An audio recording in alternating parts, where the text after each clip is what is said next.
All right, yet another winter-like storm system here early in the season. So keep on keeping on with this active storm track. Today's storm moving in last night, obviously, and even yesterday, some flurries as this thing was approaching out ahead of the cold front. And then last night, when the cold front moved in, there was a lot of rain before it turned over to snow around midnight. We just woke up to that kind of sloppy, just under an inch type of thing, and then some light snow continuing throughout the day. The main area of low pressure now starting to track out of here, wrap around moisture on the backside of this storm system out ahead of it. This is going to be a huge storm for Colorado. And notice these thunderstorms popping up in the southern plains and in the central plains where the cold front is matching up with all this cold air, is connecting up with some very moist and warmer air and kicking off some tornadoes in that region today. We'll talk more about that in a second. Take a look at the radar really quick. And we looked at this earlier. Things are going to wind down for us around Flagstaff and Yavapai County pretty quickly here, but there is some showers still kicking off on the backside of this from Flagstaff out towards Williams down towards Sedona. Maybe wind up with an inch out of this before it all clears here in the next hour or two. A little bit more active on the eastern rim, and activity will go through the evening in the White Mountains and across our eastern Arizona.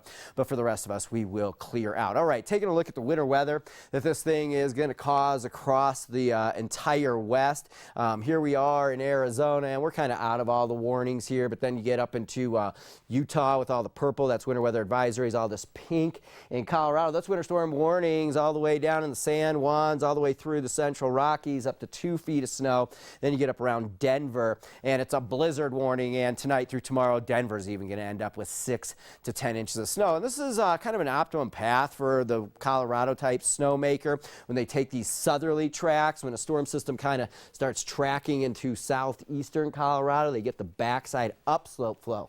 All the moisture is going uphill towards the mountains, and it becomes a big snowmaker. And then here's these thunderstorms from the panhandle of Texas right in through Oklahoma and into looks like Kansas as well. There's an 18 confirmed tornadoes along this line today, and tornado watches are out throughout this entire region. And I go look across country, way out ahead of it as you get into the Gulf Coast. This is just some more garden variety type showers. This is all the heavy type thunderstorms right along that front. Okay, it's cold out there right now. Obviously, it's 26 in Flagstaff, wind chills at 16 degrees, and we're in for a very cold overnight for everybody behind the storm system. It's currently 40 in Winslow, Payson 32, and there's going to be some pretty strong northerly winds behind this storm, and wind chill factors as we get into tomorrow morning are going to be in the single digits for us around Flagstaff, and it's going to be a pretty chilly day. 15 degrees on the barometer, or on the mercury on the thermometer overnight, but with the wind chill,